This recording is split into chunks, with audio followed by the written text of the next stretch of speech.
Election Yard here today to talk about new polling in the 2025 Virginia gubernatorial election. It just dropped today. Virginia, of course, is one of only two states that is having elections in 2025, the other one being New Jersey. So this race here in Virginia is going to get a lot of attention. So the poll here is the Commonwealth poll. It is VCU's L. Douglas Wilder School of Government and Public Affairs. So this is former Governor Doug Wilder's institute and his poll. And VCU is a solid institution, so this is a legitimate independent poll. This is really the first one that we've gotten since the primaries in June.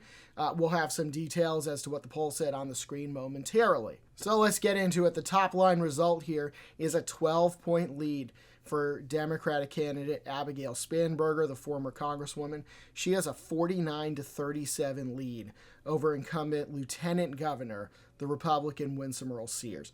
So that is a big chunk of undecideds that we have there, though. That's about 14% unaccounted for, but it's still a statistically significant lead. So let's put that visualization up on the screen so you can see it, and you can also see the margin of error there on the screen and what the sample size was. So we'll have more to say about this in a minute, and we'll talk about what this could all mean, but I want to fly through some of the other results from this survey because they polled the other races as well as some approvals. So in the lieutenant governor's race, Ghazala Hashmi, the Democrat, she's at 46. Republican John Reed is at 36. And then in the attorney general's race, it's Democrat Jay Jones at 47% against incumbent Republican Jason Miyares, who's at 38. So on the attorney general's race, I had suspected that because Miyares is the only incumbent running here, that he might run the best out of the three Republicans on the statewide ticket. In this poll, he is, but these margins are statistically insignificant. I mean, they're all at 36, 37, and 38%. So you can't really call it confirmation of that. We'll holster that thought for the time being, but I'm still kind of thinking it. So now this VCU poll had other goodies in it as well. We'll share a few of them. Of course, you can visit research.wilder.vcu.edu. We will also link this after we post the video tonight on electionyard.com, so you can go to all of these links. They did an approval poll of Glenn Youngkin, the Republican incumbent governor of Virginia, who cannot run again because of Virginia law. He is at 49% approval, 39% disapproval. It's not terrible, it's not great, but he had been in the 50s before this, generally speaking. 49% is actually one of the lowest numbers that I've seen for him in a bit. So Youngkin is underwater with independents as well. He's at 51% disapproval, so that's a very interesting finding here. Then when it comes to President Trump, he is way underwater in Virginia, a state that he has lost 3 times, so not terribly surprising, but he's at only a 40% approval rating with a 55% disapproval. He is at 66% disapproval with independents. And if you want to look for the anchor hanging around the GOP candidates' necks in this 2025 election, there it is. So when Youngkin and the GOP swept the ticket 4 years ago, you had Biden in office. You had his popularity already starting to decline. Youngkin ran on spooking the Nova suburbs about critical race theory and COVID mask mandates. Well, that ain't going to work in 2025. When you've got federal employees, especially living in Northern Virginia, that are getting fired from their jobs, it's just not going to work. Not to mention things like the COVID mask mandates. I mean, we're years beyond that at this point, so I can't believe anybody would even still be talking about it. So also, one other thing from this poll, we're not going to put up a graphic about it. I'll just tell you what it says because you can go and see the crosstabs for yourself. The biggest issue for Virginia voters in this campaign is the economy and cost of living. That was at 28%, so a plurality there. The next most important issues for Virginia voters were women's reproductive rights and immigration, both at 14% each. Now in terms of what I think this all means.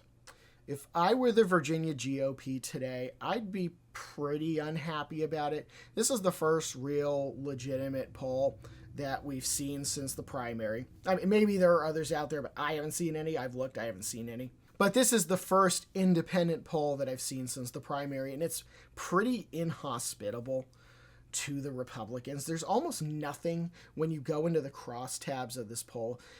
there's really nothing that you can see in there that a Republican can point to and say, oh, there's the good news that we were looking for out of this. There really isn't anything. Probably the best news here was that Youngkin's still at 49% to 39% disapproval. I mean, that's the best news, but even at that, it's still not amazing. My general sense here in Virginia is that Virginians are perhaps annoyed or irritated with how things are going. Maybe not mad per se. Well, I mean, I'm sure the federal workers who got shit canned, I'm sure they're mad. But generally speaking, I think there's just a sense of irritation with government. I sense that people in the Commonwealth are kind of leaning towards change, though not a lot of people are really engaging with this gubernatorial election yet. I thought, yes, Spanberger might be ahead, sure. 12 points is a pretty robust lead. She's just a touch under 50%. So I think you can assume that Spanberger probably is leading, whether or not you think it's actually 12 points. Do I necessarily think she's going to win by 12? No. But could I picture her winning by the mid to high single digits at this point? Yeah, I could. Even the GOP internal polls that I've seen popping up on some of the poll tracker websites in the last few months, even they have had Spanberger in the lead. Granted, not by 12, but Sears has not led in a single poll that I've seen so far. So I will tell you one thing. If it's even close to being double digits, then the Republicans are going to have a big problem in Virginia this fall, because not one Republican on the statewide ticket is going to survive if Abigail Spanberger is winning this race by 10 points. Again, I'm not sure that that's what's going to happen. I don't necessarily think that's what's going to happen, but if it does happen, then the Republicans are looking at a top-to-bottom ticket wipeout. I had assumed, like I said, that Miyares might be in the best shape of the three because he's the only incumbent that's running. He's got some money in the bank. He would have the best chance of surviving a good Democratic night. But if Spanberger wins by 10 or even 8 or even 7, then maybe Miyares loses by 4 or 5 or 6. It's not really going to matter at that point. So Miyares, I think, might have a chance if the race is close. And it's important to also say never, because you know what? We've all, I think, underestimated candidates at some point or another. So you don't want to underestimate a candidate. But you can also say that while tickets do sometimes split in Virginia, sometimes the 3 statewide races do split, and they have in the last couple of decades. The tickets are probably not going to split that much. If you have Spanberger winning big, you're probably not going to get a huge crossover vote for Reed or Miyares. The coattails will be sufficiently big to sweep in the entire Democratic ticket at that point. And then you also have the issue of the House of Delegates. Remember, the Virginia Senate is not up for election this time, but the House of Delegates is. At this point, I could see the Democrats maybe picking up 5 seats, something like that. But if Spanberger runs away with this thing, which is not impossible, then you can start talking about maybe increasing the majority further and further and getting into comfortable majority territory.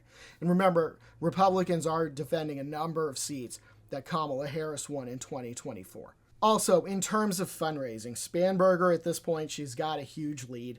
In the money race, you go to vpap.org, another one we will link, at electionyard.com when this is over. Spanberger she's just running laps around Sears at this point in terms of fundraising. In terms of overall money raised, it's $27.1 million to $11.6 for Sears. And then cash on hand, Spanberger's got 15.2, Sears has 4.6. So that's about a 3-to-1 margin there. Now consider also that earlier this week, the Democratic National Committee pledged to dump over $1 million into down ballot races here in Virginia. They're clearly smelling blood in the water, and I think they're right to do so, and they're hoping and pushing for a big result in November. So that's going to be even more cash available to Team Blue. So they're in really good shape with that. Now, there are some out there suggesting that maybe they should get Glenn Youngkin out there on the campaign trail, as he is the most popular Republican in the Commonwealth of Virginia at this point. It may be of marginal help, but I don't know that that would make a meaningful difference. And let me explain why. Let's just say, for the sake of argument, based on this poll, let's just say that the Republican ticket is down double digits in Virginia. sending Glenn Youngkin out there to try to fix this would be like if you've got a 3-story building on fire and you're trying to put the fire out with a super soaker. Now, granted, it may be a really nice super soaker, you know, one of the ones with the 2 chambers of water on it. I really like that one, but it's still not really going to get the job done. So you know what? They can send Glenn Youngkin to some diners in Loudoun County or shake some hands in Chesterfield. It may make some marginal difference, but at the end of the day, probably not many. Do you think, as we put the results back up on the screen, do you think getting him out there is going to fix this? Now, granted, I don't necessarily know that it's a 12-point lead. In reality, that's what's going to happen in November. But do you think it's going to fix this? I don't. I think Sears needs far more help at this point than whatever Glenn Youngkin can offer her. And again on Youngkin, let me remind you too that Youngkin was the face of the Republican campaign in the Commonwealth's legislative midterm in 2023. Now here in Virginia we have odd year elections.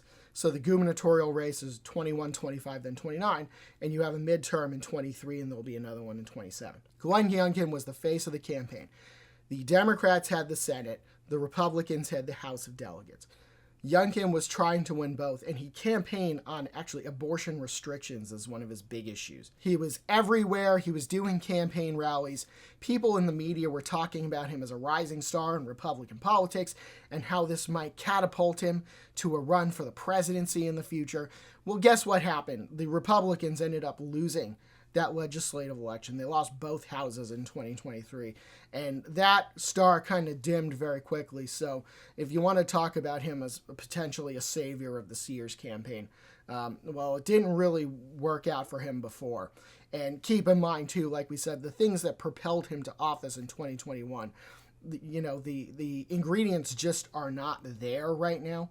You have a Republican president who's clearly unpopular in the Commonwealth, who is enacting policies that are clearly affecting some people in the Commonwealth.